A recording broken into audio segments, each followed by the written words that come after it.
Alors, Isabelle, pas encore intervenue, et ensuite... Tu vas couper.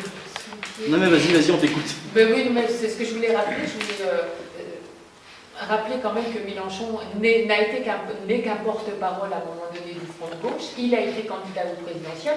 Ceci étant, il faut respecter aussi le fait qu'à un moment donné, le Front de gauche, c'est plusieurs organisations politiques. Et notamment, la preuve en est, c'est que l'Assemblée citoyenne aujourd'hui se veut rassembleuse. Elle ne veut pas du tout créer de sectarisme quant aux autres organisations politiques et entre guillemets le peuple de gauche, où je conçois complètement qu'à un moment donné, des militants socialistes, des socialistes, des écologistes et des citoyens de tous bords viennent rejoindre le Front de gauche sur la volonté et sur leur volonté de vouloir changer cette société. Parce que qu'est-ce qui se passe aujourd'hui? Je le disais, si effectivement Mélenchon apparaît comme un contradicteur du PS, c'est pas très porteur à mon avis.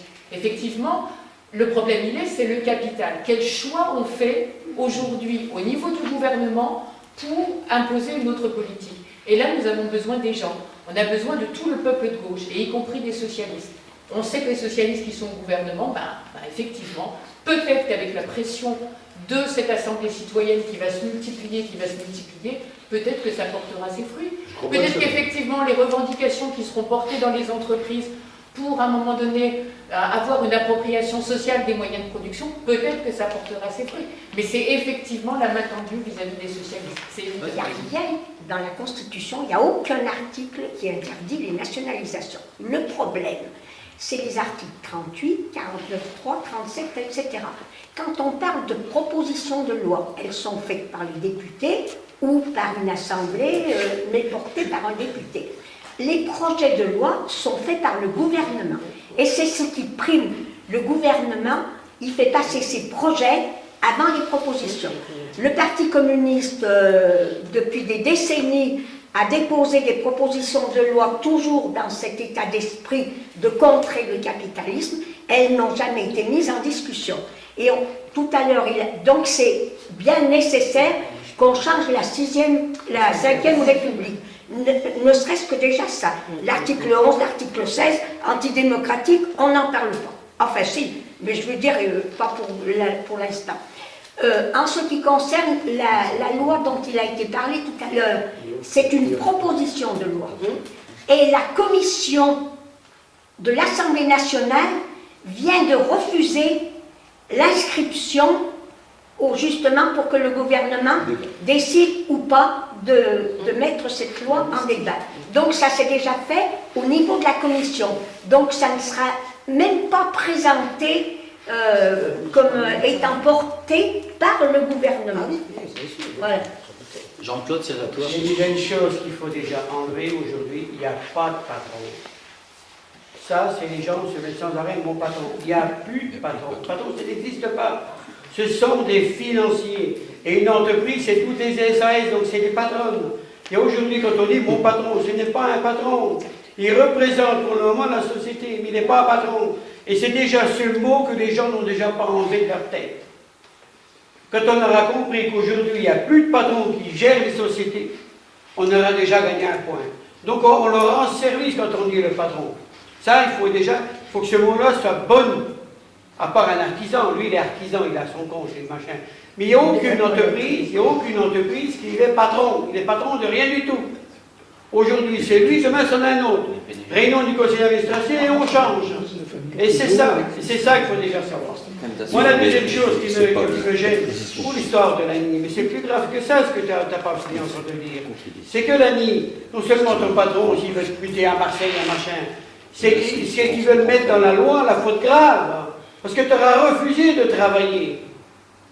Et ce qui est en discussion, cachette en plus, c'est que non seulement la personne qui sera licenciée pour faute grave, parce qu'ils avaient dit, ça c'est déjà dans les tiroirs de la droite. Ça veut dire que les gens qui seront licenciés pour faute grave ne pourront plus bénéficier des acédiques. Et en plus de ça, si tu es licencié, même si tu es licencié pour cause réelle et sérieuse, si tu as droit à 1,5% d'éviter le licenciement, eh bien, il pourrait te donner que 500 € s'il veut. Et si tu viens devant le conseil des prud'hommes, le conseil des prud'hommes, il dit, monsieur, on a décidé, on avait 5 ans, Oh ben, vous posez combien? 500? Ah ben, nous, on dit 300. Non, mais c'est ça qui est dans la ligne. Hein. Que tout le monde arrête de rigoler, parce que c'est ça.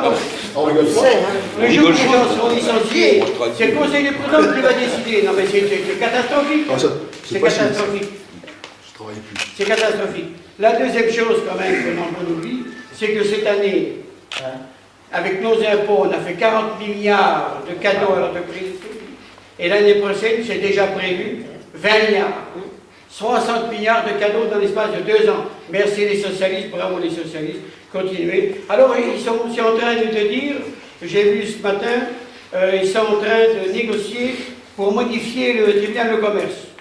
Alors ça je ne vois pas trop, parce que comme c'est tous les patrons entre eux, ils voudraient simplement mettre un magistrat professionnel au milieu. Mais je sais très bien que le magistrat professionnel au milieu, c'est un feu de paille. C'est pour amuser la galerie. Parce que les tribunaux de commerce, on voudrait vraiment qu'il n'y aurait pas les licenciements et les fermetures d'entreprises qu'il y a. C'est honteux ce qui se passe dans les tribunaux de commerce. Et en plus de ça, ces gens-là, ils emploient dans la cité judiciaire. Ben voilà, c'est du privé dans les sociétés judiciaires. C'est formidable. C'est tout ce système-là qu'il faut foutre en l'air. Et je dis qu'aujourd'hui, on peut parler, on se verra dans 15 jours encore. Mais on n'aura pas avancé avant. Je dis aujourd'hui, il faut aller où c'est que les députés ont leur permanence pour les faire séquestrer. Mais oui, mais il n'y a que ça. Hein. Il a raison. On rigole. Il a tout à fait raison. Mais Elie, c'est à toi d'ailleurs. Bon, alors moi, non. Je parlais tout à l'heure de Mélenchon. Je n'ai pas voulu faire, comment je veux dire, l'amalgame en disant que c'est le patron de la gauche ou de l'extrême gauche ou de ce qu'on veut. J'ai simplement voulu dire, tout simplement, que je pense qu'on peut avoir des choses à dire et le dire d'une manière un petit peu plus... On peut être agressif, on peut être corrosif, mais on peut être aussi correct. Quand on commence à traiter, comment je veux dire, les politiques de gauche de salopards, moi, je suis désolé, ça me choque un peu. Bon, peut-être que c'est normal, mais moi, ça me choque un petit peu. Moi, c'est mon point de vue personnel, ce qui n'engage que moi. Hein? N'oublions pas que Mélenchon, avant d'être Mélenchon, il a quand même été ministre socialiste de l'enseignement. Hein? Il faut remettre les choses à leur place aussi. Donc maintenant, non, mais c'est pas ça. C'est pas ça que je veux dire. On peut dire les choses, mais d'une manière un petit peu plus, comment je veux dire, un peu plus correcte. La deuxième chose, je suis d'accord avec Jean-Claude. Je dis maintenant, on peut faire, à mon avis, on peut faire des pétitions, on peut faire tout ce qu'on veut, mais à mon avis, c'est comme si on pissait dans un violon. Moi, c'est mon point de vue personnel. Je dis que maintenant, il n'y aura plus quelque chose qui va faire changer la donne politique et la société actuellement, c'est le rapport de force. Et le rapport de force, il faut qu'il se trouve dans la rue. Point terminé. C'est-à-dire tout simplement, soit séquestrer les députés, soit empêcher les députés de rentrer chez eux ou d'aller bouffer à midi, ou n'importe quoi. Mais il n'y a que ce rapport de force, en étant des millions dans la rue, qui va faire changer le jeu public. Moi, j'y crois plus aux pétitions, aux signatures, aux ceci, on va faire remonter par la bande, par ceci, par cela. On l'a fait X fois, je suis peut-être pessimiste, on l'a fait X fois, et résultat des courses, ça a donné... Voilà. Je suis désolé, mais... Voilà. Je crois qu'on est à un moment important de notre assemblée, de notre débat. La question de la méthode pour changer les choses est certes importante, fondamentale même probablement. Encore faut-il qu'on ait pu construire des propositions partagées par la population. Le fond du débat, il est là. Et je crois que les assemblées citoyennes ont cet objectif. Construire des propositions alternatives aux politiques menées en cette période, mais partagées par le peuple et soutenues par le peuple. On peut assiéger les députés, on peut faire ce qu'on veut, mais si derrière tout ça n'est pas partagé par le peuple, on n'ira pas bien loin. On n'ira pas bien loin. Donc, non, il faut bien que le peuple s'empare de ces questions et qu'il construise ses propositions alternatives avec les forces politiques disposées à le faire. Je dis bien l'ensemble des forces politiques disposées à le faire, de gauche évidemment, mais disposées à le faire. Or, à ce jour, nous n'en sommes qu'à cette étape-là. Nous, en tant que Parti communiste, nous avons une série de propositions à mettre sur la table. Mais le parti de gauche en a, enfin tout le monde en a. Et c'est à travers ces propositions qu'on met en débat dans les assemblées citoyennes, qu'on essaie de faire partager par le peuple, porter par le peuple, que nous construirons l'avenir. Parce que tout ce qui a été dit est fort intéressant, mais Si on ne change pas le système, je ne vois pas comment on peut s'en sortir. Voilà. La question fondamentale est là. On parle de... Jean-Claude disait, il n'y a plus de patrons, c'est des SAS. Moi, j'irai plus loin. Les véritables patrons sont les actionnaires aujourd'hui. Je le sais. Vous savez, Margaret Thatcher, qui est décédée il y a quelques jours, se vantait qu'il y avait plus d'actionnaires en Grande-Bretagne que de syndicalistes. On voit où en est la Grande-Bretagne. Hein. Donc, s'il faut qu'on en arrive à ces situations-là, voyez, il faut bien qu'on remette la mécanique en mouvement et qu'on se repose les vraies questions.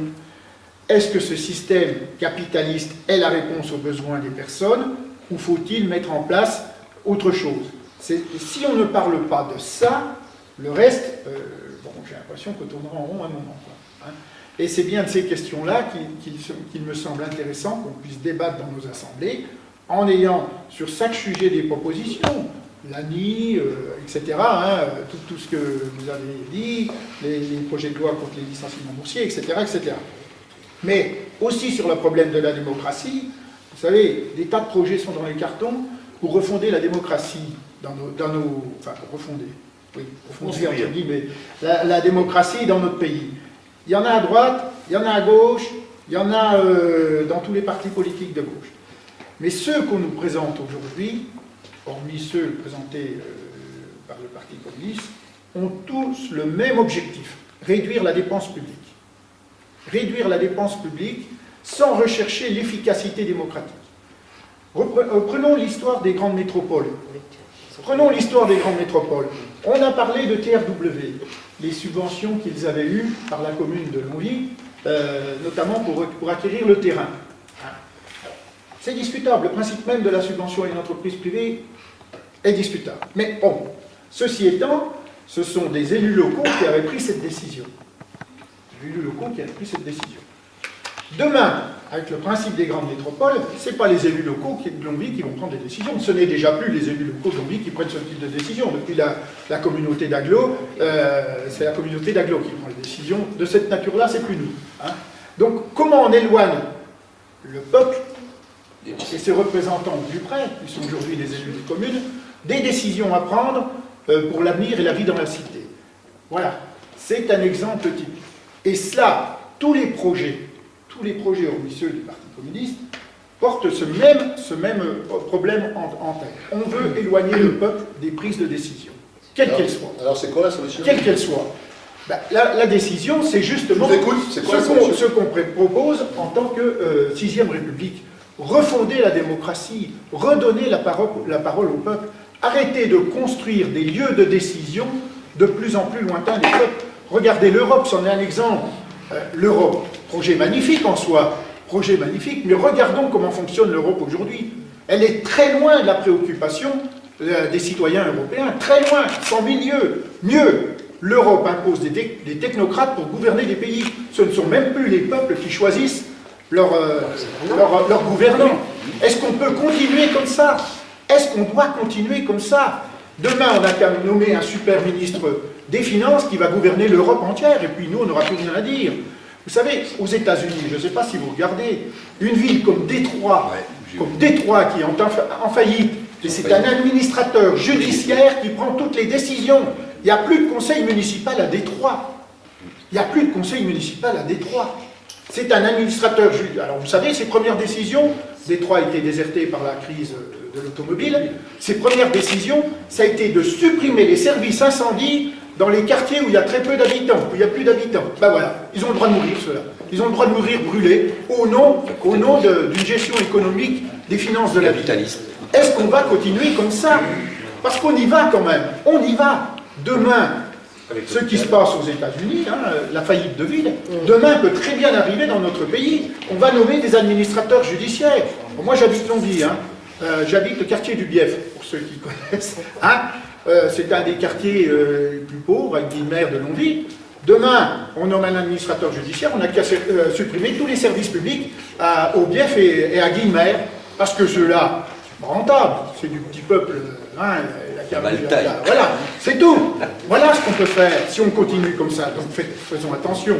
On a un projet, nous, la 6e République, qui veut refonder la démocratie, redonner la parole au peuple, arrêter de construire des strates décisionnaires qui s'éloignent des populations, qui s'éloignent du peuple.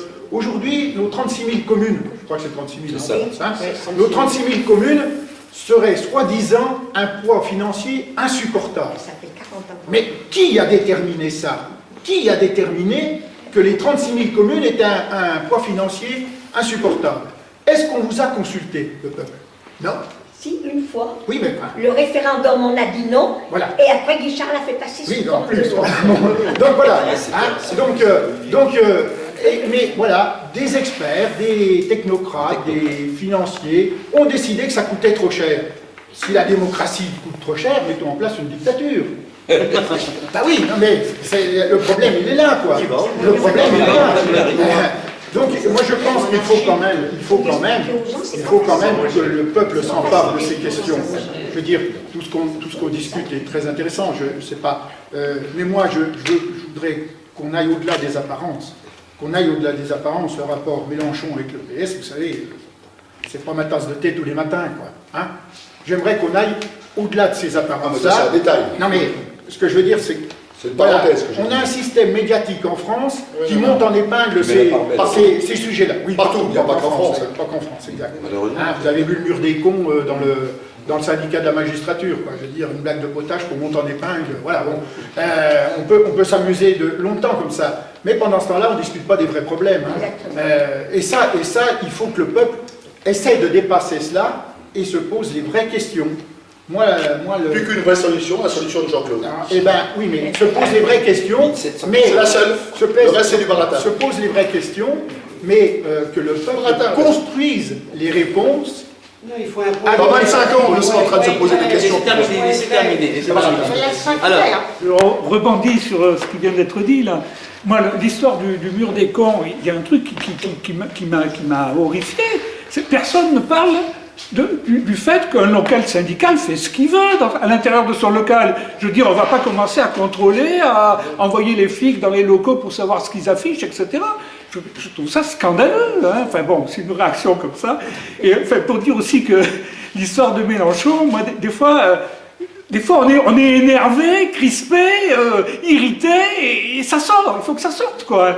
Alors peut-être que pour des gens qui sont plus responsables que nous, il faut qu'ils prennent des précautions de parole et tout, mais enfin, des fois, ça libère quand même pas mal de pousser une gueulande. Hein.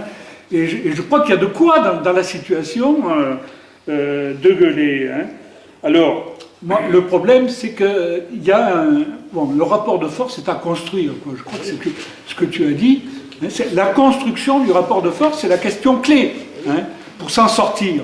Alors, donc ça passe d'abord par des propositions qu'on a avancées, mais il faut qu'elles soient audibles d'abord. Et pour qu'elles soient audibles, il faut qu'il y ait du monde qui les avance. C'est-à-dire qu'on se rassemble, qu'on se regroupe et qu'on intervienne plus massivement qu'on l'a fait jusque-là. Hein. Et il faut que les propositions soient crédibles, qu'elles apparaissent comme possibles, intéressantes, etc. Donc c'est à creuser, mais je crois qu'on a déjà pas mal élaboré au niveau du front de gauche dans ce domaine, quoi. Par exemple, pour les banques. Bon, les banques, nous, on est pour un pôle public, hein, de banques. Alors, on peut discuter de l'extension de ce pôle. Est-ce qu'il sera majoritaire au niveau du système bancaire? Est-ce que, il pourra avoir une influence effective et ne sera pas à la remorque des banques qui resteront privées? Donc, ça, c'est à discuter. Mais je veux dire que l'idée, elle est qu'il y a un certain nombre de choses au niveau de l'économie qui doivent échapper aux banques, qui doivent être contrôlées par la population, par les citoyens. Et moi, je crois que ce qu'a posé le problème qu'a posé aussi le camarade Théarouet sur les pouvoirs à donner aux comités d'entreprise, aux travailleurs dans les entreprises, en faire de véritables citoyens dans l'entreprise, c'est quelque chose d'extrêmement important aujourd'hui pour justement contrôler. Et quand les entreprises disent qu'elles ne font pas de bénéfices, donc qu'elles licencient, il faudrait pouvoir vérifier ça. Et donc contrôler les comptes, etc. Donc ça me paraît aussi quelque chose d'extrêmement important dans les objectifs qu'on a avancés. Mais il y a des choses même plus élémentaires. Le camarade Filoche, dans le Parti Socialiste, a avancé l'idée qu'il faudrait embaucher 1000 personnes dans les emplois financiers parce que ça rapporterait énormément d'argent, parce qu'actuellement, ils n'arrivent pas à faire leur boulot de contrôle sur les évasions de capitaux, etc., parce qu'ils ne sont pas suffisamment nombreux, et leur nombre s'est réduit d'ailleurs. Et donc là, ne serait-ce que ça, une bataille pour embaucher dans ce domaine, et bon, on pourrait apprendre d'autres domaines, les inspecteurs du travail, etc. Une dernière chose que je voulais dire aussi, c'est qu'on nous a dit à plusieurs reprises que c'était très difficile de contrôler, etc.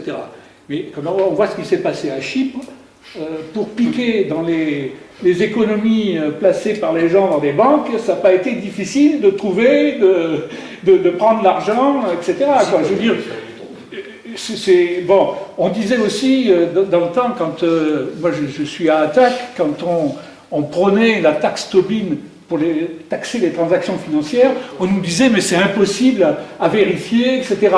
Or aujourd'hui, l'argument des banques et des financiers, etc., c'est contre la taxe Tobin, c'est plus du tout cet argument qui est donné. Hein, c'est dire ça va affaiblir l'économie, etc. On ne dit plus que c'est impossible à contrôler. Et d'ailleurs, quand ils veulent contrôler, au niveau de la Commission européenne, ils contrôlent facilement toute une série de choses. Donc je crois aussi là qu'il y a des choses à lever, enfin des choses qui sont avancées par nos adversaires, qui sont fausses. Il y a une contre-information à faire aussi en permanence. Mais pour ça, il faut être organisé. Je crois que c'est l'objectif, c'est ça. Construire le rapport de force, ça veut dire aussi travailler à rassembler. Merci. J'ai Tony. Oui, j'ai l'impression que ce soir, je vis une véritable situation paradoxale, parce que à la fois, j'ai entendu Jean-Claude, je t'ai entendu, Didier, je crois. Vous êtes intervenu sur la situation actuelle vraiment économiquement catastrophique, la situation de W, toutes les énumérations que tu viens de faire, le chiffre du chômage ce soir qu'on attend tous avec angoisse, on sait qu'on l'a sur nos téléphones, il bat tous les records, paraît-il. Des solutions sont apportées. Il y en a quelques-unes, enfin, on en connaît, halte au licenciement, la loi pour réactualiser la loi sur non-licenciement boursier, les nationalisations, et un seul de cette assemblée citoyenne a parlé de la marche citoyenne de dimanche, c'est toi, et à côté, on dirait qu'on est en plein paradoxe, c'est-à-dire qu'on voudrait, nous, des manifestations, se faire entendre, tu proposes carrément aller réveiller des députés. Moi, je trouve que, ou bien elle est pas assez expliquée, pas assez trop rapide, trop vite cette marche citoyenne pour la 6e République. Elle ne reprend pas nos revendications, quoi. J'ai l'impression que je suis en quelque chose de... On va aller dimanche au 5 mai, porter des revendications, porter des colères qui ne sont pas les nôtres dans nos assemblées.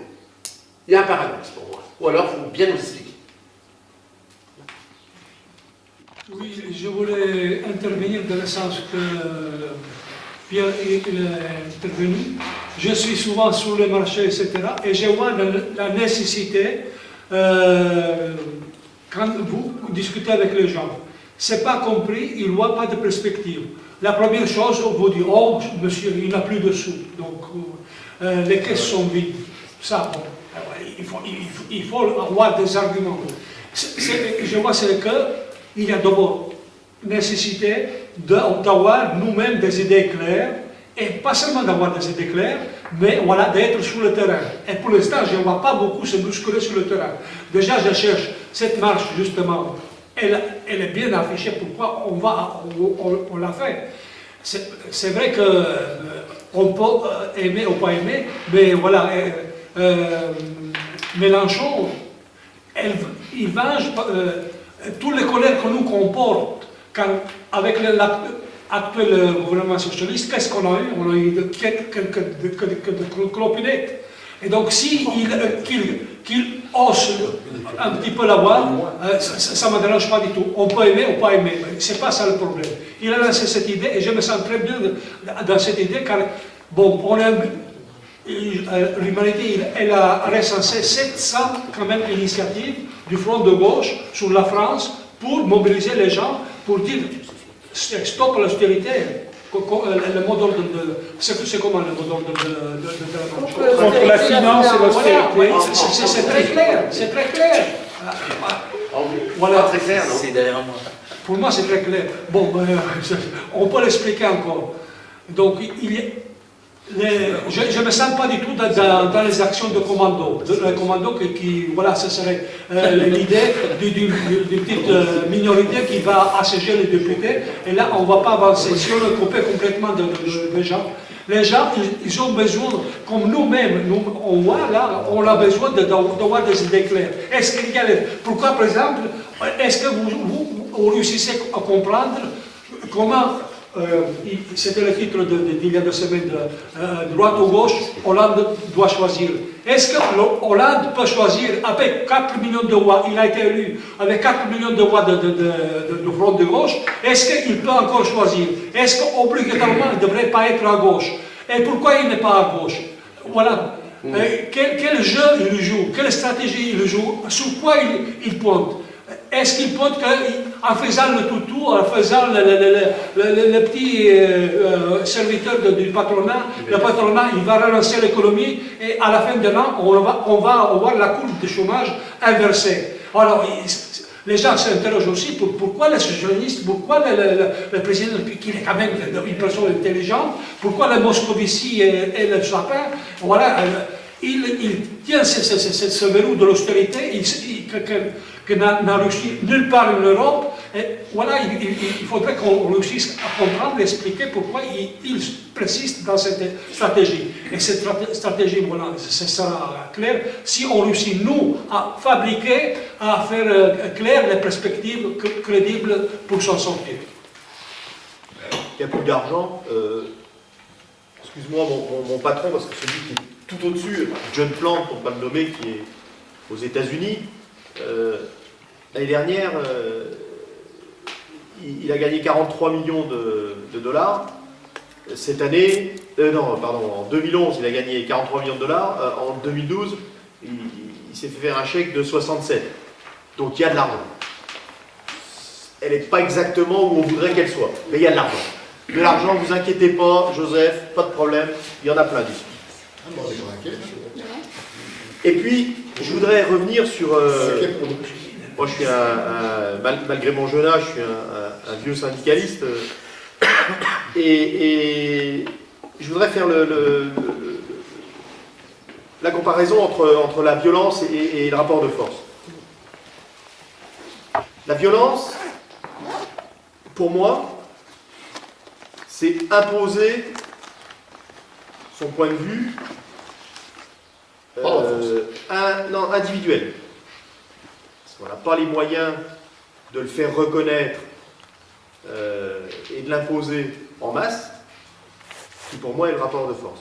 Quand on arrive à tous porter un projet, c'est-à-dire que, je prends un exemple très simple, dans mon entreprise, quand on fait les négociations annuelles obligatoires, quand j'ai 98% des salariés qui disent « ça suffit, on a assez bossé, on veut des sous », on obtient. Quand j'ai 3 gugus, dont moi, qui viennent taper à la porte du patron en disant « dis donc, elle salopard, avec ce que tu as gagné, tu pourrais nous enfiler un peu », je ris au nez. Alors, évidemment, je peux lui mettre un couteau sous la gorge, je peux le séquestrer, mais... Tu seras viré. Hein. Oui, en finale, je serai viré. Mais en plus, mon action, est-ce qu'elle sera pérenne? Est-ce que les salariés qui travaillent avec moi vont se reconnaître dans cette action? Je ne suis pas sûr. On a bien 40-45 kilos d'écart avec mon patron, donc c'est pas un problème. Je peux le bousculer. Où est-ce que ça va me mener? Alors que là, la lutte, on la mène tous ensemble. Quand on a fait la manif le 29 mars, on était tous là, les gens de TRW, et on avait doublé la population de TRW avec les sympathisants. On était 300 à manifester. On a fait un peu de bruit, on a revendiqué, on n'a rien cassé, il n'y a pas eu de violence, et je pense que ça nous a aidé à rassembler Moi, j'ai des petites nanas toutes frêles qui font 45 kilos, encore moins qu'Isabelle, à la compta. Si je leur dis, tu vas prendre le sac à dos, puis tu vas aller poser les mines, elles vont pas y aller. Jamais dit ça. Non mais, je fais exprès de grossir le trait. Je fais exprès de grossir le trait. J'ai jamais dit ça. Je fais exprès de grossir le Ce que tu trait. dis depuis le début, je suis désolé, je vais te dire, Il finit. ce que tu dis depuis le début, Il finit. c'est simplement qu'il ne faut pas essayer d'obtenir gain de cause par la force. Mais je n'ai pas dit ça, j'ai dit pas par la force, ni en cassant, j'ai dit par le nombre. C'est-à-dire en faisant des actions par le nombre. J'ai jamais dit par la force.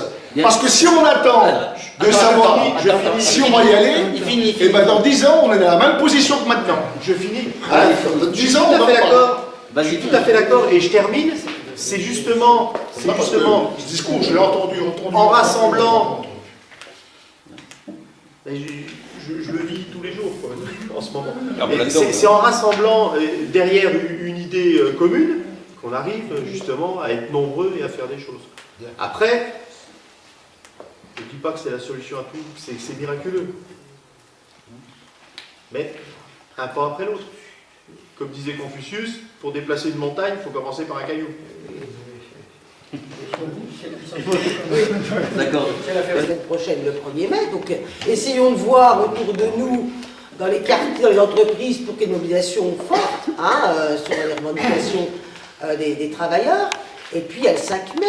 Le 5 mai, la manifestation du 5 mai, on peut venir avec notre pancarte. Si on est retraité, on peut dire je veux une retraite, quoi, fabriquer sa pancarte, c'est ça le 5 mai. C'est de venir avec des revendications, des propositions qui disent quelle solution pour combattre la finance, pour sortir de la crise, contre l'austérité, quelles propositions, par exemple, il y a eu des propositions, là, des nouveaux droits pour les salariés, le droit de veto, etc. Ça, c'est une proposition pour refonder la République sociale. Donc chacun peut venir avec sa revendication. En gros, c'est des revendications d'attente. Donc évidemment, sur une affiche, on ne peut pas mettre une liste de tout ce que les uns et les autres on aimerait voir. Mais quand on dit que contre la finance et l'austérité, c'est déjà quand même avec ce qu'on dit, c'est quand même un mot d'ordre, à mon avis, fort, qui parle. Les gens qui se serrent la ceinture au 15 du mois ou des fois même avant, par rapport au salaire. Et puis le besoin quand même de donner un autre souffle à notre République, quoi. Il y a quand même l'affaire Cahuzac qui a montré quand même cette collusion entre le monde de la finance et certains responsables politiques, où on a besoin quand même de faire autre chose. Donc le 5 mai, c'est d'investir la rue, et c'est pas un aboutissement 5 mai. Moi, je ne sais pas combien on sera. Au jour d'aujourd'hui, en Côte d'Or, on a un bus de rempli, on a un deuxième bus de commandé, et ben on peut peut-être se fixer l'objectif là, c'est de remplir le deuxième bus. C'est-à-dire autour de nous d'en parler, il y a des tracts et tout, il y a des affiches qu'on peut coller. Donc c'est ça, de prendre nos responsabilités les uns les autres, c'est aussi de faire que le 5 mai soit une étape. Évidemment, ce ne sera pas l'aboutissement de quoi que ce soit. Mais si on arrive, l'idée que propose le Front de gauche, c'est de poursuivre ce type d'assemblée citoyenne. Personne n'a dit de toute façon, y compris si Jean-Luc Mélenchon avait été président, on resterait chez nous à rien faire et puis que tout serait voté, etc. Moi, je n'ai pas une conception comme ça au niveau du Parti communiste, que les gens ne soient pas des citoyens à part entière et ne participent plus. Donc là, on a besoin d'avoir des assemblées citoyennes, de développer, peut-être pas spécialement que dans des murs, il va faire beau, il faut des assemblées citoyennes de plein air, etc. Et le Parti communiste et le Front de gauche, je sais, on est d'accord, lundi, c'était débattu, propose que mi-juin, le 16 juin, il y ait un rassemblement sous forme de forum qui s'appellerait les Assises citoyennes de la refondation sociale et démocratique de la République, où déjà on a des échos positifs. Donc on va du côté d'Europe Écologie Les Verts, qui disent bon ok, on veut bien participer. Donc ouvert, c'est pas fermé, c'est pas uniquement le PCF, mais ouvert. Il y a des gens qui appellent aujourd'hui un front thématique des intellectuels de la culture, des syndicalistes qui appellent à la manif du 5 mai. Je crois qu'il faut qu'on montre qu'on est nombreux à exiger. Et je pense qu'on doit donner un signe d'espoir, parce que moi la crainte, je veux bien que les gens aient perçu des choses, sauf que autant en 2009, les gens avaient perçu qu'ils ne voulaient pas payer la crise, autant j'ai tout de suite inventé, vous vous rappelez, l'histoire de la dette publique pour dire aux gens, mais en fin de compte, voilà, il faut que tout le monde paye. Donc, vous savez, l'opinion publique, elle se travaille avec une bataille idéologique forte, et que pour faire nombre, il faut que les majorités politiques, des majorités d'idées se fassent dans notre pays. Sinon, on risque de pas être... Voilà, si on veut faire très nombreux. Voilà, c'était pour redonner un peu les éléments sur la marche citoyenne du 5 mai. Didier, c'est à toi. Moi, je me souviens de l'enthousiasme qu'il y avait eu au moment de l'élection présidentielle autour du Front de gauche. Et je crois qu'on peut retrouver ça. Enfin, ce qu'il faut, c'est... Je crois que dans l'histoire du mouvement communiste, on a une grande capacité à savoir analyser finalement les attentes de la population. Et c'était ça qui faisait la force des communistes. C'est la capacité à porter la colère qui sont dans la population et à pouvoir répondre à ça. Enfin, à pouvoir apporter une réponse qui soit simple, mais qui soit très pertinente. Et c'est ça qui entraîne les gens derrière nous. À un moment donné, il faut arriver à formuler les réponses de manière très, très, très concise, mais très frappante. Donc, ce que je regrette un petit peu dans la fiche, par exemple, pour le 5 mai, c'est qu'on pose la question, mais il faut, contre la finance et l'austérité, il faut aussi la réponse, quoi. Il faut dire qu'est-ce qu'on veut, c'est quoi la solution, quelque chose qui frappe les esprits et qui permette, à un moment donné, voilà, de dire, voilà, on avance sur une idée forte, qui permet de vraiment mobiliser les gens derrière, quoi. Et, mais ça, je pense vraiment que quand on voit l'état de colère des gens, si on est capable de faire ressortir cette colère qu'on sent autour de nous, mais de vraiment d'une manière pertinente, on peut y arriver. Après, c'est vrai que ça veut dire aussi qu'il faut qu'on soit responsable et qu'on aille sur le terrain. Je crois que dans le débat qu'il y a eu ce soir, il y a un appel, il y a des gens qui ont envie d'aller sur un niveau d'action qui soit beaucoup plus intense, beaucoup plus élevé, parce qu'ils sentent aussi l'urgence et l'importance de la situation. Et à côté de ça, on voit le décalage avec le fait qu'on n'est que 20. Bon, mais là, il y a peut-être aussi à voir comment on peut trouver des actions qui soient spectaculaires, mais qui soient éclatantes, qui soient démonstratives, et qui permettent de mobiliser les gens derrière, parce que c'est des actions qui parlent. Alors, est-ce qu'il faut trouver des actions symboliques? Voilà. Il y a des endroits symboliques quand même. C'est vrai qu'une permanence de députés socialistes, c'est quand même un endroit symbolique, il y a des trucs à faire. Le MEDEF, le siège du MEDEF, il y a des trucs à faire, c'est symbolique. Et si on fait une action, même si on n'est pas nombreux, mais que l'action elle est pertinente, avec un mot d'ordre qui est pertinent, eh ben ça va se savoir. Et ça va donner envie à des gens de venir avec nous et de se battre avec nous. Donc voilà, bon, c'est à nous aussi de nous poser des questions pour trouver quel est le mot d'ordre le plus pertinent, quelle est l'action la plus pertinente qui va faire que, à un moment donné, ça va toucher les gens, ils vont comprendre que là, il y a des gens qui parlent comme eux, qui parlent de leur souffrance, et avec des solutions qui ont l'air d'être pertinentes, quoi. Donc voilà, après, maintenant, c'est à nous d'y travailler. Le problème, c'est que... Enfin, il y a plusieurs problèmes. Il y a des choses qui doivent être résolues très vite. C'est ce que veut dire Jean-Claude quand il dit qu'il faut aller vers les permanences des députés. Parce que cette loi, elle va être votée. C'est ça le problème. Il faut les empêcher. Il faut qu'on arrive à ce que cette loi ne soit pas votée. Donc ça, c'est urgent. Alors que quand a été décidé le 5 mai, si vous voulez, ça n'avait pas encore été vu qu'ils allaient oser faire passer en loi un accord qui a été signé par 3 syndicats qui sont loin d'avoir la majorité, puisque malheureusement, c'est ce que disait tout à l'heure le camarade, ça nous a été répété, Sarkozy l'a dit, mais là ça a été répété aussi par notre gouvernement, comme quoi il n'y avait que 8% de syndiqués en France, dans tous les syndicats. Bon ben ça, c'est sûr que, mais ça ils n'auraient pas dû, là ils n'avaient pas à le dire. Mais en attendant, nous, c'est ça, on est toujours pris de vitesse. C'est ça. Donc pour le moment, il faut absolument qu'on empêche. Donc il faut trouver, on n'a pas le temps d'avoir un rapport de force national pour empêcher ça. Donc il faut trouver autre chose pour que les députés socialistes ne votent pas cette loi, quoi, qui va entériner un accord qui est épouvantable et qui a été fait par une minorité, quoi. C'est ça c'est pour ça qu'il y a ça. Donc notre affiche d'accord, elle a été faite bon ben il faut peut-être qu'on en fasse d'autres. Bon, c'est toutes des questions aussi d'argent qu'il faut qu'on arrive à résoudre. Et malheureusement, nos partis, ils n'ont pas plus d'argent que leurs adhérents. Eh ben oui, il est là. C'est vrai, bravo. C'est la souscription après. Alors, la donc, collecte. pour Aller voir si le MEDEF ne veut pas abonder.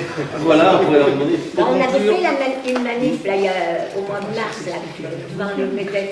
Ça fait quand même. Elle est contre. Ils ont quand même vu qu'on était là, mais bon. quand même plusieurs choses. C'est vrai que la question de quel avenir nous on se pose, c'est vrai que c'est la République sociale, ça reste le socialisme du XXIe siècle, ça c'est clair. Mais après, ce qu'on met dedans, c'est les gens qui les construiront et qui voudront bien, avec derrière le drapeau rouge, etc., etc., etc. Enfin, tu vois, c'est sûr que ça, l'objectif final, il reste d'en finir avec le capitalisme. Ça c'est clair aussi, quoi. Et C'est un processus. une révolution bolivarienne, Ouais. voilà. Une bonne révolution prolétarienne, voilà. Pierre, il se prend pour Chavez. Oui, ça, depuis tout à l'heure, oui. Pour Maduro. Depuis que je suis allé au Venezuela, je crois que les revenus plus bolivariens que moi, c'est pas peu dire. Bon, en tout cas, ce qui est sûr, c'est que le 1er mai, vous savez que place à Béchanlon, donc à la limite entre Chenôve et Dijon, le Parti communiste, à la suite de la manifestation, donc, pas le Parti communiste, mais aussi le Front de gauche, mais c'est devant le local du Parti communiste, organise l'après-midi un repas, enfin on peut prendre ses brochettes, ses merguez, etc. Il y aura une animation, donc effectivement tout le monde est bien sûr invité, suite à la manif, donc à partir de midi, place à Béchanlon, ça c'est le premier point, en espérant que le 1er mai sera une réussite, pas seulement à Dijon, mais nationalement et dans le monde entier, parce que quand même le 1er mai c'est une journée de lutte des travailleurs internationale contre le capitalisme quand même, et ça depuis bien plus d'un siècle que ça dure. Bien plus d'un siècle. Ensuite, c'est vrai que la réussite dans la construction du rapport de force du 5 mai, et c'est vrai que moi j'invite les camarades à monter le 5 mai, je dirais en bus, en avion, en bateau, comme ils veulent, mais à monter, ou en pédalo, ou en train, c'est ça. Et donc à monter le 5 mai, parce que c'est vrai que dans la construction du rapport de force, si on est 15 000 ou 50 000 ou 100 000, évidemment, ça change énormément de choses. Ça c'est clair. Et puis, c'est pas effectivement, comme tu disais Isabelle, une finalité, c'est un moyen, c'est une étape vers la construction d'un vrai rapport de force. Mais quand on dit, par exemple, qu'il y a des luttes en France, bien sûr qu'il y a des grèves en France, mais elles sont partielles. Elles sont par secteur, il n'y a pas de lutte coordonnée générale. Et c'est vrai qu'effectivement, que quand on voit ce qui s'est passé en juin 36 ou en mai 68, c'est vrai qu'il y a beaucoup de gens qui se disent, mais c'est vrai, qu'il faudrait peut-être se dire qu'un jour, pour que ça change, on arrive à ce qu'il y ait des luttes coordonnées et générales pour faire plier les gouvernements, le patronat, pour satisfaire toutes nos revendications. En tout cas, nous, ce qui est sûr, c'est qu'on œuvre à ça, et c'est qu'on œuvre et on sera présent pour aider, solidaires mais aussi acteurs de tous ces mouvements sociaux et aussi de toutes les coordinations des luttes et aussi pour la jonction de toutes ces luttes. Ça, c'est clair. Donc, ce que je vous propose aussi, c'est de signer éventuellement les pétitions contre l'ANI. Et c'est vrai, cette loi sur l'amnistie qui est refusée, c'est absolument un scandale parce que ça remet en cause aussi la vie de travailleurs qui ont donné leur vie dans leur boîte, dans leur lutte. Et ça, nous, on ne peut pas accepter. Et je pense qu'effectivement, tout ça, le 5 mai, peut être traduit politiquement dans cette manifestation. C'est pour ça que ce n'est pas qu'une marche pour la 6e République, mais c'est aussi toutes les frustrations qui doivent émerger à ce moment-là dans les revendications qui seront portées. Et je crois que l'important, c'est qu'il y ait des gens qui les portent. Il n'y a que des hommes et des femmes qui peuvent porter les revendications. Ce n'est pas les médias, ça compte. Mais c'est dans la rue, effectivement, qu'il faut qu'on occupe le terrain, d'autant plus que ce terrain, il est occupé aussi par la droite et l'extrême droite sur le mariage pour tous qu'ils refusent effectivement pour des raisons X et Y, peu importe d'ailleurs pourquoi ils les refusent, c'est pas notre problème, sachant qu'on ne doit pas laisser non plus la rue à l'extrême droite, la rue à la droite, et ça, je crois que cette démonstration de force, elle est aussi dans le nombre qu'on sera dimanche 5 mai. Voilà. Oui, Isabelle. Parce que ça serait bien de sortir avec une proposition, parce que c'est vrai qu'il y a quand même eu des temps.